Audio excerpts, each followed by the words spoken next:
Are you sitting down? Because we need to talk about something that is quietly draining the savings of retirees all across this country, and nobody is warning you about it until the bill shows up in your mailbox. I am talking about Medicare deductibles. Listen to me. So many of you think that turning 65 and getting on Medicare means your healthcare expenses are suddenly completely taken care of. You work 40 or 50 years, you pay into the system, you get that red, white, and blue card, and you breathe a sigh of relief, thinking, I'm safe. My medical bills are covered. Are you kidding me? If you believe that original Medicare covers everything, you are setting yourself up for a massive financial shock right when you can afford it least. Let's get real about what a deductible actually is and how it works under Medicare, because if you do not understand the rules of this game, you are going to lose your hard-earned money. First, let's talk about Medicare Part A. This is your hospital insurance. Most of you don't pay a monthly premium for Part A because you worked and paid Medicare taxes for at least 10 years. So you think, great, free hospital coverage. Wrong. Part A has a deductible, and for 2026, that deductible is $1,736. Now, here is the dangerous mistake almost everyone makes.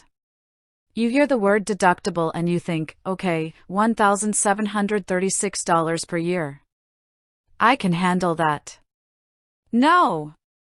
Listen to me very carefully. The Medicare Part A deductible is not an annual deductible. It is a deductible per benefit period. What does that mean for your wallet? A benefit period starts the day you are admitted into the hospital, and it ends when you haven't received inpatient hospital care or skilled nursing care for 60 days in a row. If you go into the hospital in January for a heart procedure, you pay $1,736. You go home. 61 days later, you get a severe infection or fall and have to be admitted back into the hospital in April. Guess what? You pay another $1,736. You could end up paying that Part A deductible 2, 3, or 4 times in a single calendar year if you have multiple hospital stays separated by 60 days. That is thousands of dollars out of your pocket before Medicare pays a single dime for that second or third stay. And it doesn't stop there. If your hospital stay lasts longer than 60 days in a single benefit period, you start paying daily coinsurance that reaches hundreds of dollars a day. Now let's move to Medicare Part B. This covers your doctor's visits, outpatient surgeries, diagnostic tests, lab work, and medical equipment. Part B does have an annual deductible, which is $283 in 2026. You pay that once a year. That sounds reasonable, right? Here is the catch, and this is where people lose sleep. Once you pay that $283 Part B deductible, Medicare only pays 80% of the approved costs for your medical services. You are responsible for the remaining 20%. Do you know what the cap is on that 20% under original Medicare? There is no cap. 0. No out-of-pocket maximum. If you need a $100,000 outpatient cancer treatment or specialized procedure, your 20% share is $20,000. Where is that money coming from? From your retirement savings, your emergency fund, or your home equity? Absolutely not. We are not letting that happen to you. And then we have Medicare Part D, which is your prescription drug coverage. In 2026, the maximum deductible for a Part D plan is $615.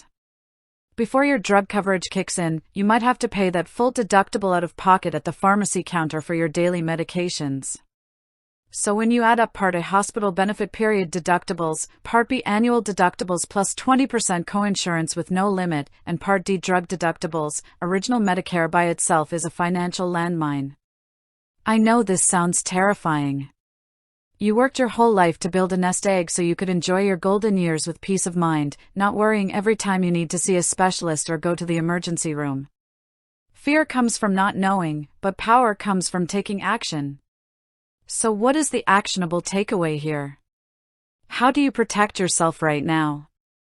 First, you must get proper supplemental coverage, what we call a Medigap policy, or evaluate if a Medicare Advantage plan makes sense for your specific health and financial situation. If you choose Original Medicare, purchasing a Medigap plan, like Plan G or Plan N, is crucial because Medigap is designed specifically to fill in those dangerous gaps. A Medigap plan will cover that Part A hospital deductible for you every single benefit period, and it will cover that 20% Part B coinsurance so you never face an uncapped medical bill. Yes, you pay a monthly premium for Medigap, but it guarantees predictable expenses so a health crisis doesn't wipe out your retirement accounts. Second, check your prescription drugs every single year during the annual enrollment period. Even if your Part D plan had a low deductible last year, plans change their deductibles and copays every single year. Never leave your drug plan on autopilot. Third, build a dedicated healthcare emergency fund.